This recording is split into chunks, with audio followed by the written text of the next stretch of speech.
Venkatesh Nandanvan, Venkatesh Little Heart, Venkatesh Solid, Venkatesh Paradise या site मध्ये दिवाळी निमित्त बुकिंग करणाऱ्या ग्राहकांना खास सवलत।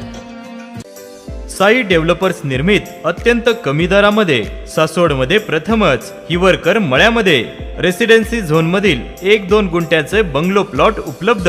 Amenities separate electric DP, drainage line, main road 40 फुटी डांबरी रस्ता, अंतर्गत 15 फुटी डांबरी रस्ता, सर्व सोयींयुक्त 1 ते 2 गुंठ्यांचे रेडी प्लॉट कमीत कमी किमतीमध्ये। सर्वसामान्य लोकांना परवडेल असे स्वप्नातले घर बंगले बांधण्यासाठी आजच संपर्क करा। साई डेव्हलपर्स, आमचा पत्ता हिवरकर मळा, सासवड, सर्वे नंबर 53/14।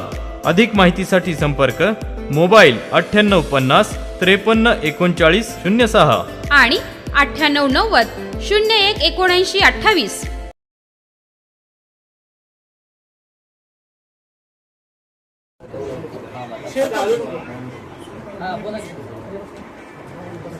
उपस्थित सर्व पत्रकार बंधू भगिनींनो, मी आपलं प्रथमतः स्वागत करतो।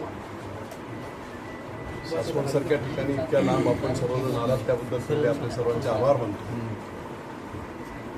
आपल्या सर्वांनाच कल्पना आहे की गेल्या 1 महिन्यापूर्वी पालखी तळावर 10 मार्च रोजी महिला दिनाचा कार्यक्रम माझी मुलगी डॉक्टर ममता आणि तिच्या सर्व सहकाऱ्यांनी घेतला होता आणि उदंड असा प्रतिसाद त्याला होता। 4-5 हजार महिला त्या पालखी तळावर होत्या। मी पाहुणा म्हणून तिथे गेलो आणि अचानकपणे मला तिथे थोडंसं जाणवलं की मी बारामती लोकसभा मतदारसंघामध्ये विचार करतच होतो। पण तिथे जेव्हा साक्षात्कार झाल्यासारखं झाल्यानंतर मी उत्स्फूर्तपणे बोललो आणि आता ही वेळ आली आहे।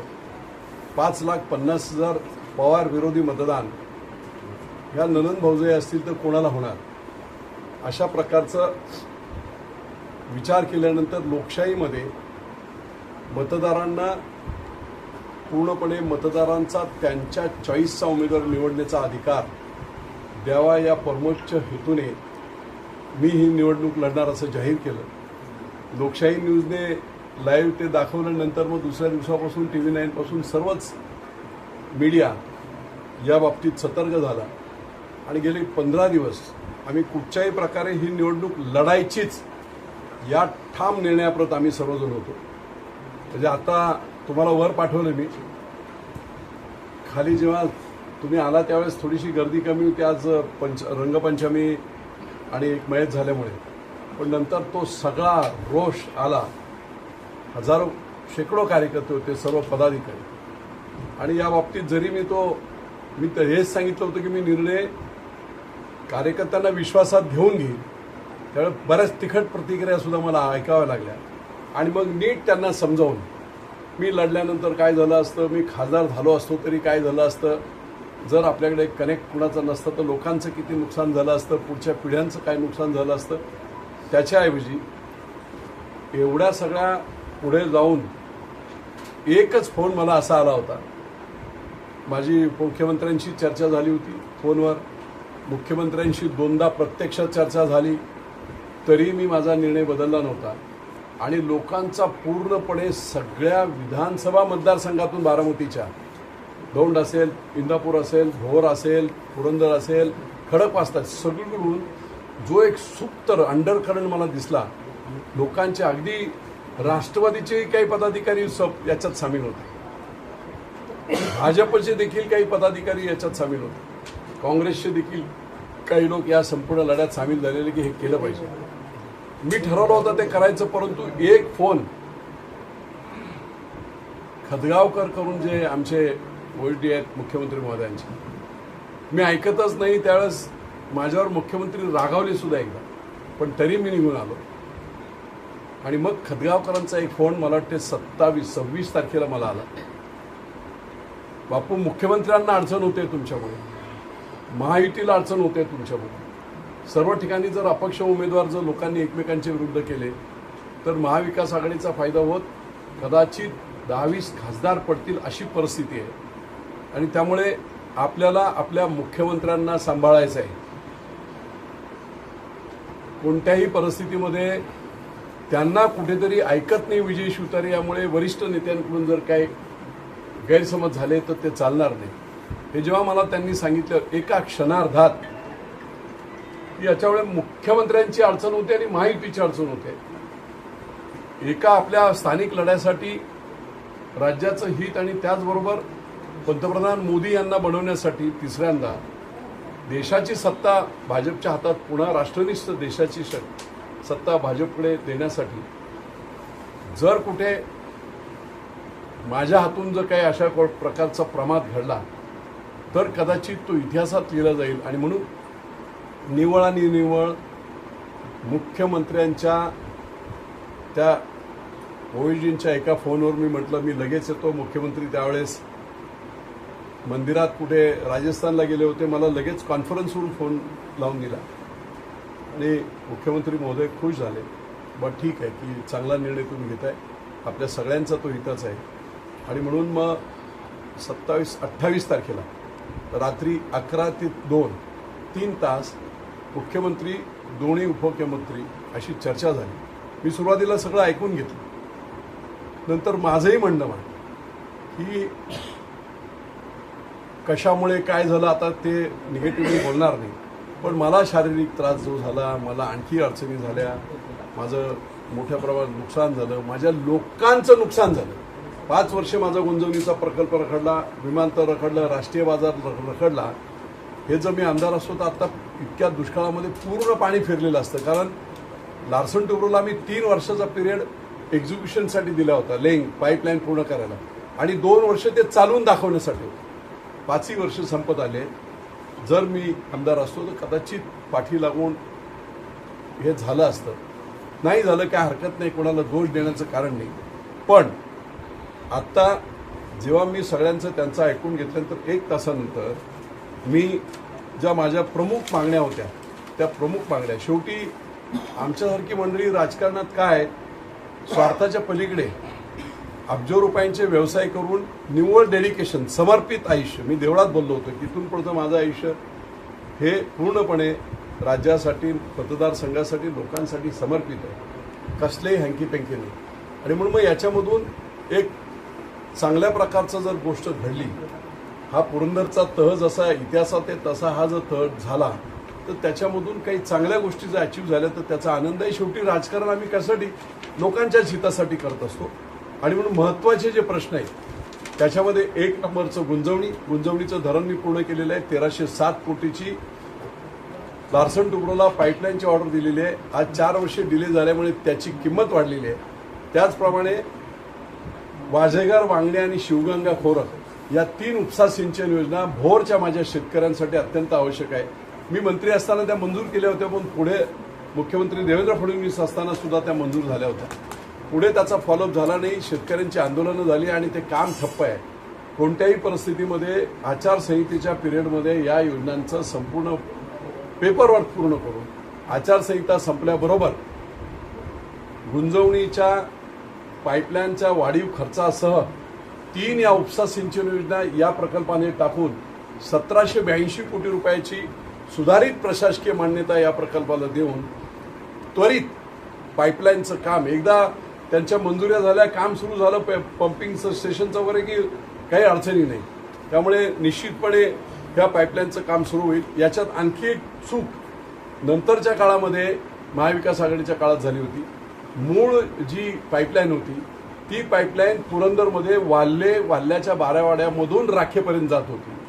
ती पाईपलाईन पाणी कुठेही एका समपातळीत येते म्हणून त्यांनी खर्च कमी करण्यासाठी म्हणा किंवा आणखी कोणाच्या फायद्यासाठी म्हणा ती खालून घेऊन गेले होते जेऊर आणि माणकीमधून. त्याच्यामुळे लोकांना हा डाऊट होता की जेव्हा कधी अडचणी असतील, पाऊस नसेल, ह्या जर लाईन वरून जर मोठ्या असतील तर मोठ्या वॉल खोलल्याबरोबर खाली सगळी शेततळी वगैरे जी काय आहेत, ओढे नाले भरले जातील. त्यामुळे त्याला देखील मंजुरी द्यावी. आणि म्हणून त्याच्या सकट मला वाटतं 102 कोटी साधारणतः पाईपलाईन वरून घेतल्यामुळे वाढत आहेत. असे एकूण 1782 कोटी रुपयाची सुधारित प्रशासकीय मान्यता देऊन वॉर फुटिंगवर, युद्ध पातळीवर हे काम सुरू व्हावं. हे प्रश्न मिटले. 3 शिवगंगा खोरा आणि वाझेगार वाघणीचं तर ताबडतोब काम सुरू होते. 2 वर्षाच्या आत 2-2 किलोमीटरवर संपूर्ण यंत्रसामुग्री टाकून 2 वर्षाच्या आत पाणी कुठच्याही परिस्थितीत पुरंदरला आलं पाहिजे अशा प्रकारची मागणी मी केली. त्यांना तिघांनी मंजुरी दिलेली आहे. आंतरराष्ट्रीय विमानतळाच्या संदर्भामध्ये कुठचंही भूसंपादन नाही, कंपल्सरी भूसंपादन नाही, स्वेच्छा खरेदीने शेतकऱ्यांना जो रेट द्यायचा आहे, जसा आता आमचा पालखी मार्ग गेला, अगदी भर पिकातून गेला, पण लोकांना चांगले पैसे मिळाले, एकाने अडचण केली नाही, कोर्टात गेला नाही. सर्व लोकांनी पालखी मार्गाला जागा स्वेच्छेने सर्व शेतकऱ्यांनी दिली.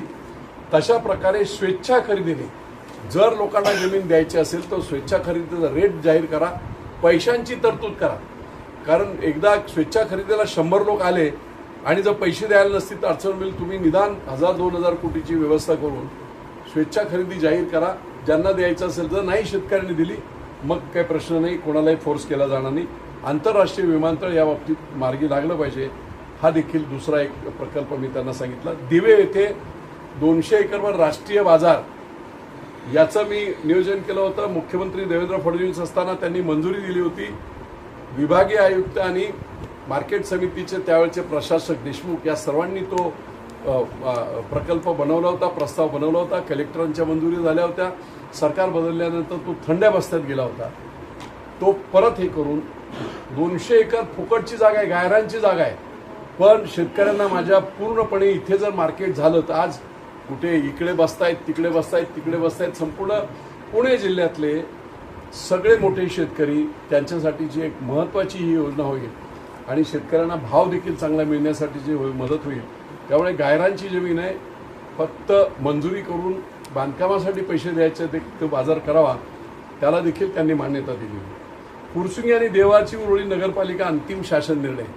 आपल्याला माहिती आहे की पुण्यामध्ये जेव्हा ही गावं नवीन समाविष्ट झाली होती 12 पट टॅक्स आला होता. 5 रुपये स्क्वेअर फीटचा कमर्शियलचा टॅक्स 60 रुपये झाला होता आणि त्यामुळे कुणालाही परवडत नव्हतं. खिशातून पैसे घालून सुद्धा टॅक्स भरता येत नव्हतं, अशी अवस्था होती.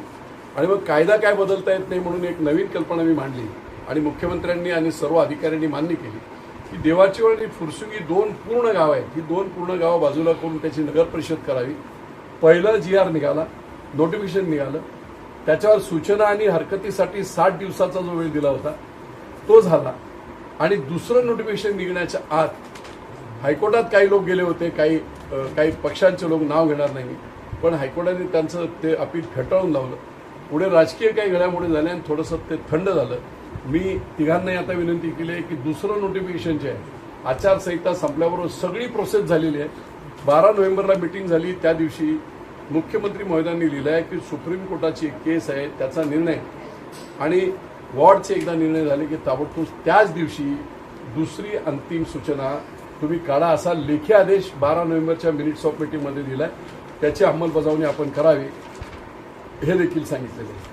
फुरसुंगी आणि देवाची पाण्याची उरुळी जी आहे 118 कोटीची, गेम चेंजर अशा प्रकारची अनेक 2007 पासून पाणी मिळेल, कचरा डिपोमुळे सगळं पाणी खराब झालेलं होतं. 2017 साली मी मंत्री असताना त्याला मुख्यमंत्री पेयजल योजनेतून मंजुरी दिली. मुख्यमंत्री देवेंद्र फडणवीसांनीच त्यावेळेस ती मंजुरी दिली. पुढचा 80% काम पूर्ण झालं. दुर्दैवाने सरकार बदललं आणि 25 कोटीसाठी ती योजना रखडली होती. आदरणीय शिंदे सरकार आलं. 2 ऑगस्टला स्वतः मुख्यमंत्री त्या योजनेवर आले. एवढी मोठी योजना आणि 4.5 लाख लोकांच्या घरात जाणार पाणी, त्यांनी 25 कोटी इमिडिएट दिले आणि गेल्या 2 महिन्यापूर्वी त्याची संपूर्णपणे पाण्याची वितरण व्यवस्था सुरू आहे. काही ठिकाणी अजून ESRच्या टँक बिंग बाकी आहे, एक 2-3 महिन्यात संपेल. पण काही वस्त्या त्याच्यामध्ये राहून गेलेल्या, म्हणजे देवाच्या ओळीतली धनगर वस्ती असेल, संकेत विहार असेल, अशी अनेक मोठ्या मोठ्या वस्त्या चुकून विसरून राहिलेली आहेत. त्याच्यासाठी DPR करून, सर्वे करून त्याचा समावेश, कारण त्या लोकांनाही पाणी दिलं पाहिजे आणि म्हणून त्याचा समावेश याच योजनेमध्ये करून अतिरिक्त निधी जो लागतोय तो त्याला मान्यता देऊन तो ताबडतोब द्यावा, जेणेकरून हे काम चालू असतानाच या सर्व वस्त्यांना, म्हणजे आदर्शनगर एक मोठं 10,000 लोकवस्तीचं आहे, तिथे एक पाण्याचा थेंब नाही, 2-4 टँकर आता फक्त आपण देत असतो. त्यामुळे टँक्समधून पाणी देणं सोपं आहे, फक्त पाईपलाईन करणे एवढंच त्याच्यातला भाग आहे. त्यामुळे त्याला देखील मान्यता त्यांनी दिलेली आहे.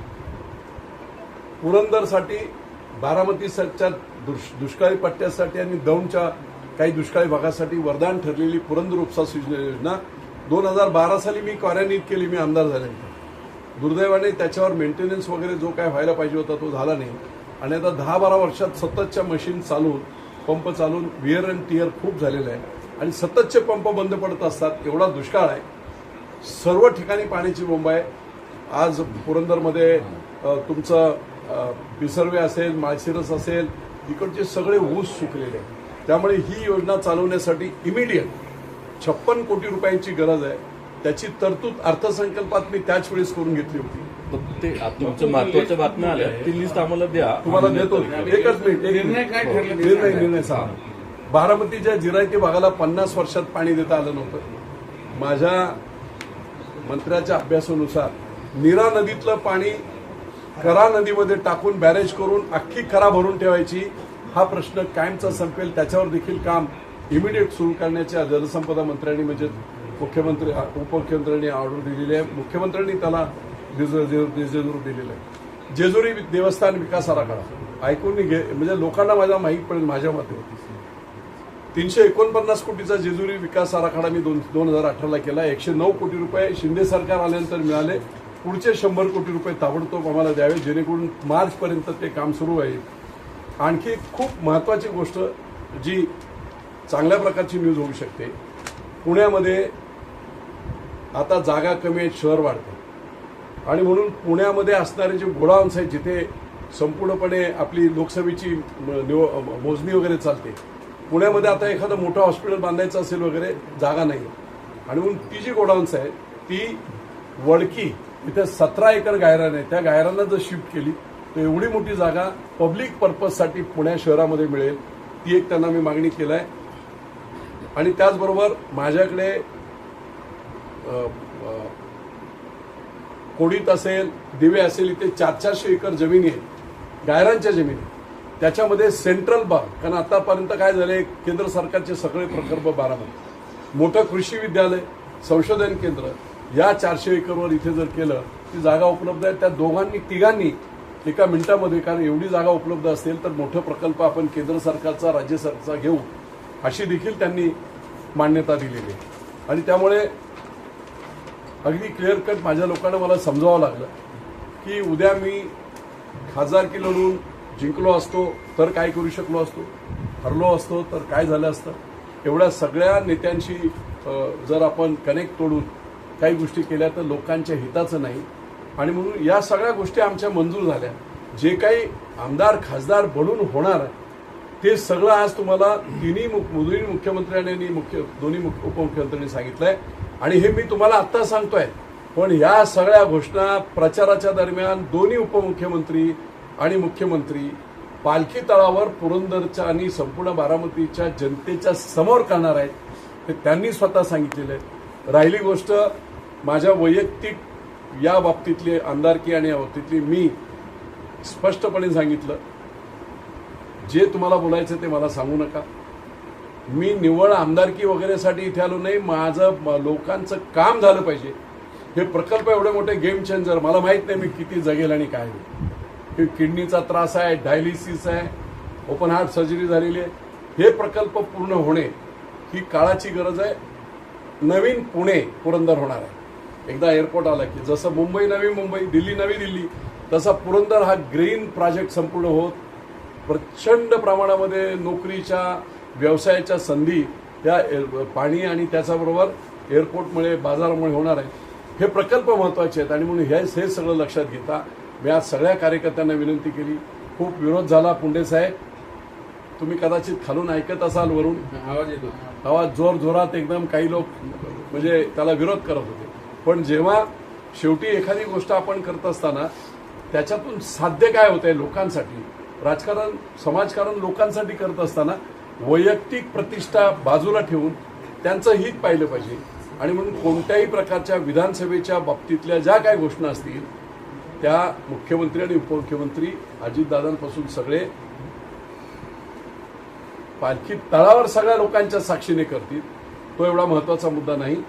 निश्चितपणे चांगली बैठक झाली. आपण खालून आवाज ऐकले असतील.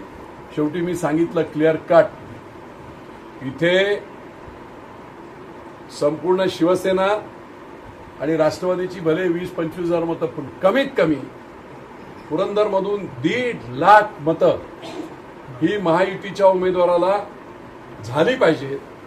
अशा प्रकारची महायुतीचा उमेदवार म्हणजे घड्याळाला झाली पाहिजे. अशा प्रकारचं सर्वांना सूचना देण्यात आल्या. एकदा महायुती म्हटलं, एकदा अजितदादांनी स्पष्टपणे सांगितलं की पंतप्रधान आपल्याला नरेंद्र मोदींना करायचं आमचं सगळ्यांचं ध्येय ते आहे.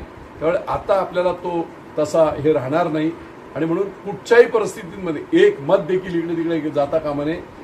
ठासून सगळ्यांनी काम करायचं आणि हा उमेदवार प्रचंड बहुमताने निवडून कमीत कमी 50,000 मताच्या मताधिक्याने पुरंदरमधून आमचा उमेदवार निवडून आणणे.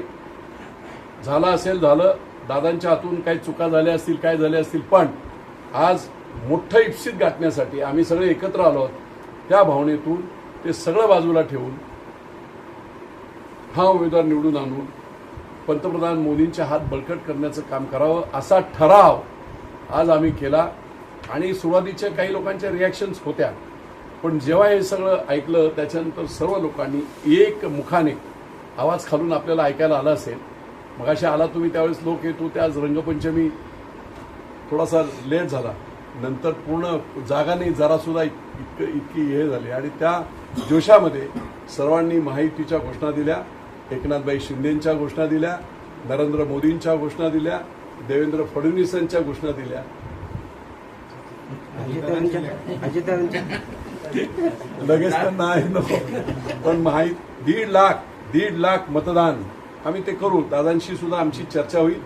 काही मला दादा सुद्धा बोलले की काही कार्यकर्त्यांबरोबर थोडं मनोमिलनासाठी मी स्वतः येईल, सगळ्यांशी बोलेल आणि निश्चितपणे एक चांगला सौहार्दाचं वातावरण, जेवढं कटुता होती ना तेवढी बाजूला सारू. राजकारणामध्ये कोणीच कोणाचा कधी दुश्मन नसतो आणि मित्र नसतो. त्यानुसार हे सगळं बाजूला आता ठेवून देऊ आम्ही पूर्णपणे सुनेत्रा वहिनी उमेदवार ज्या असतील, आता अजून डिक्लेअर नाही केलेलं, पण मला त्यांना आता डिक्लेअर होईल आणि सुनेत्राताईंना आम्ही बहुमताने निवडून आणू हा निर्णय आमचा सर्वांचा झालाय. मुख्यमंत्री महोदयांचे मी मनपूर्वक आभार मानतो. उपमुख्यमंत्री देवेंद्र फडणवीस त्यांचे देखील आज आभार मानतो. मोठं मन दाखवून अजितदादा सुद्धा एकदा मिटवायचं आपल्याला सगळं म्हणून तेही बसले, चांगली चर्चा झाली, त्यांचेही मी आभार मानतो. आणि महाराष्ट्रामध्ये महायुतीचे 45 खासदार कमीत कमी आले पाहिजे या दृष्टीने निवळ इथेच नव्हे, जिथे जिथे गरज पडेल, जिथे जिथे मुख्यमंत्री सांगतील, दोन्ही उपमुख्यमंत्री सांगतील, त्या त्या ठिकाणी प्रचाराला देखील आमची सगळी मंडळी ही निश्चितपणे जातील. खूप मायक्रो प्लॅनिंग आम्ही केलं होतं. तुम्हाला कोणाला माहीत नसेल, 2,500 मुलं आमची प्रत्येक मतदारसंघात, टोटल एकेका मतदारसंघात 500 ते 600 विस्पेरिंग कॅम्पेन पासून ते म्हणजे कोणी विश्वास सुद्धा ठेवला नसता. शेवटी लढाई आहे, पण तीच आता सगळी यंत्रणा आम्ही महायुतीसाठी तीच यंत्रणा वापरणार. काय काय यंत्रणा आहे ती हे करून आता मला सगळ्या टाईपच्या, आता माझ्याकडे गेला वाटतं आपला सागर इथे बस आहे, तगडे कार्यकर्ते आहेत. 5.5 लाख लोक जे होते पवार साहेबांच्या विरोधात 5.5 लोक जे मतदार आहेत, 5.5 लाख जे मतदार होते ते पवारांच्या विरोधात होते. त्यांचं काय आपली भूमिका तर आता असं आहे, हे खरं आहे की मीच हे बोललो होतो की 5.5 लाख मतं ही पवारांच्या विरोधात होती. एक पवार नरेंद्र मोदींबरोबर आहे, एक पवार नरेंद्र मोदी. मी तुम्हाला सांगतो आमचं मायक्रो प्लॅनिंग काय होतं. 2014, 2019, 2009 या तिन्ही याच्यामध्ये 2500 बूथवर कुठे कुठे किती मतदान झालं. जे उदाहरणादाखल सांगतो की जिथे जानकर होते ते धनगर समाजाचे होते म्हणून त्यांना धनगर समाजाने मतदान केलं असं जे बोललं जातं. दौंडमध्ये काही बूथ असे आहेत की जिथे धनगर समाजाचं बाहुल्य असलेल्या ठिकाणी ते मायनस आहे, पण खडकवासल्यामध्ये जिथे मराठा बाहुल्य आहे तिथे ते प्लस आहे. ते कोण होते? ते पवार विरोधी मतदार. आज एक पवार आपल्याकडे आलेले, त्यामुळे निश्चितपणे एका पवारांवर राग असेल, एक पवार महायुतीमध्ये आहेत. मला असं वाटते की जरा सगळ्यांनी आम्ही सर्वांनी विचार करून लोकांना जर कन्व्हिन्स केलं तर ही पवार विरोधी मतं अजितदादांकडे येतील, महायुतीला येतील. मला मला जरा सुद्धा त्याच्यामध्ये मी मला मुळात पवार विरोधात होती नाही मत पवार विरोधात, पण आज एक पवार आलेच नाही इकडे. तर ते तुमच्या बंडाच्या आधीच आलेले आहेत दादा. नाही माझ्या बंडाच्या अगोदर म्हणजे हे जरी आले असतील, लोकांचा आवाज काय होता ते तुम्हाला मी सांगत होतो. आज मलाही लोकांना कन्व्हिन्स करावं लागलं खाली 1.5 तास. आजही लोक विसरायला तयार नाहीत, नाही विचारायला कोणी कन्व्हिन्स करावं लागलं. शेवटी तसंच मतदारांना देखील समजावून सांगावं लागेल. ते माझ्या पुरतं, पुरंदरच्या पुरतं. 5.5 लाख मतदारांना तुम्ही कसं सांगणार आहात बापू की त्यांनी आता अजित पवारांना नाही, मतदान ते करावं? असं आहे की निश्चितपणे देवेंद्र फडणवीस येतील, ते भाजपच्या लोकांना समजावतील, शिवसेनेच्या लोकांना माझ्या इकडच्या मी समजावेल, मुख्यमंत्री महोदय येतील, ते समजावतील मुख्यमंत्री म्हणून. ही सगळी मंडळी वेगवेगळ्या पक्षाचे शीर्षस्थ नेते हे जेव्हा सांगतील की आपल्याला काय टार्गेट काय आहे, निश्चितपणे ती जी मतं आहेत विरोधी मतं ती अजितदादांची वळतील. याच्याबद्दल माझ्या मनात बापू, ज्या पालखी तळावर अपमान झाला त्याच पालखी तळावर माफी मागितली जाणार का? एक लक्षात घ्या, एक लक्षात घ्या. मी तुम्हाला ते सांगितलं होतं की माझी माफीची गरज नाही. मी त्याच वेळेस तो विषय सोडून दिला होता, मी माफ केलं होतं. लोकांना राग होता, आजही आहे. त्यामुळे त्यांनी काय बोलावं त्यांनी ठरवावं. लोकांना आज जे लोकांच्या मनात खतखत आहे त्याबद्दल एखादा जरी वाक्य ते बोलले, ते काय बोलावं ते ठरवतील. मला बोलले होते की आम्ही ठरवू पालखी तळावर काय बोलायचं, पण आम्ही बोलू.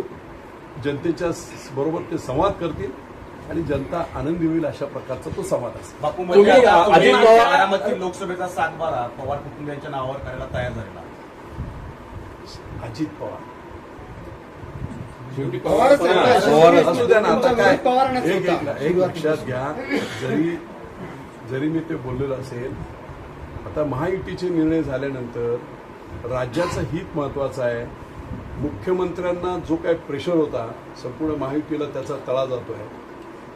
मी दुसरं काही पाहिलं नाही.